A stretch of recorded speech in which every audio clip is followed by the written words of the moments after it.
All right, what is up, YouTube? Back again today on another walk. Yes, I'm wearing a sweatshirt in August in Virginia. Yesterday it was too hot to go outside. Now I'm wearing a sweatshirt outside. It's insane. So today is going to be part 2 of my cancer story series. Last time I left you guys off with me getting transferred to St. Francis from the military hospital. So today is going to be talking about my experiences in Emory. So January 17th was my first day at St. Francis Emory in Columbus, Georgia. They put me in the ICU there to start off. Again, they were kind of checking if I had tuberculosis, doing some blood work, just reconfirming it, I guess. And then they started me on some antibiotics. And really the only thing they did at St. Francis was a CT scan and take blood, which, by the way, when you're in the hospital, they wake you up twice a night to do vitals and then once again in the morning to take blood. So 3 times throughout the night you get woken up at least. So that's pretty sucky. But so yeah, that's really all that happened at St. Francis. So January 23rd is when they transferred me to St. Joseph Emory in Atlanta, Georgia. And this was like the pinnacle of healthcare down in Georgia. Almost just slipped on the mud. Anyways, as I was saying, so they transferred me to St. Joseph Emory. And by the 24th, day after, they had a plan to do a CT guided biopsy.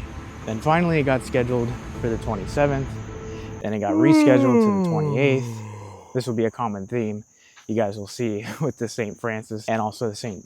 Joseph.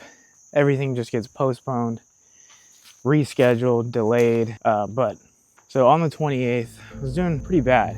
My health was definitely on the decline. All the symptoms were getting worse and intensified, and even added symptoms, like I started throwing up. I think the 28th was like the first time I threw up at night, and really it was just because I was like coughing a whole bunch. Still getting fevers, night sweats and all that. And at this point my resting heart rate was about 130, so it's getting up there. So then after some rescheduling and stuff, I finally got the CT guided biopsy on the 28th. And it was like at night. I think it's supposed to be in the morning. Very painful, very uncomfortable. If you guys don't know what that is really, maybe I can put like a picture or something, because it's gonna be hard to understand just from me explaining it. But basically they have this little tube that they poke into you with a needle, and then they clamp down on it once they're in there, in your chest. And when they clamp down on it, it kind of takes a chunk of it within the tube, and then they pull it out. And that's like the sample that they use to give to pathology so they can test it for, you know, anything they want. So yeah, they didn't sedate me at all. As far as I remember, I don't think they gave me anything. They just put lidocaine on the area to numb it up.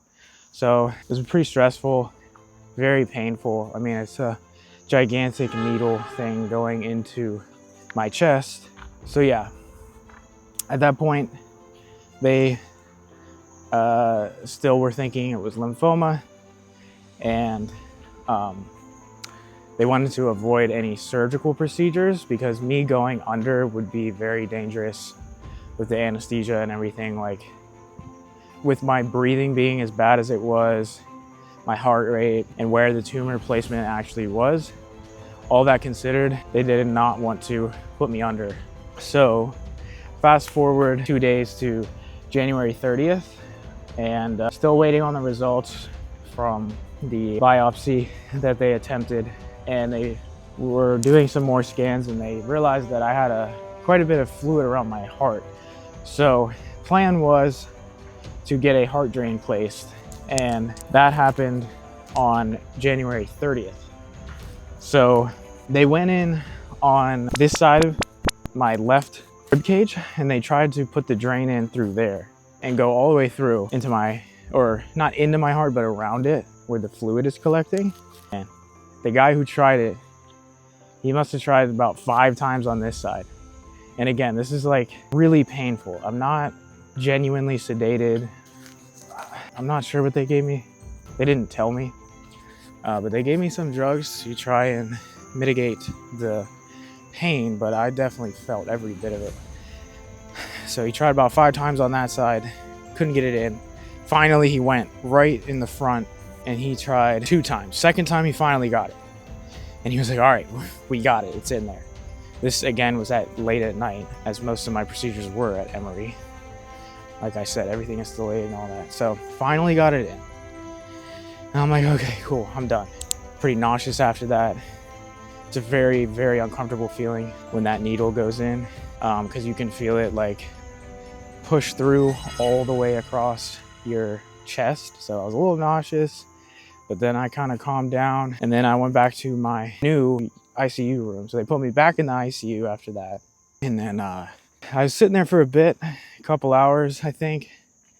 And then, or maybe not even, nurse comes in and she says, hey, so during that procedure, they collapsed your lung. So I was like, wow, okay, great. At that point, I had no idea what that really meant. I didn't know if I was even gonna have a lung anymore. And I was confused because my breathing was bad, but it wasn't any worse than it was before.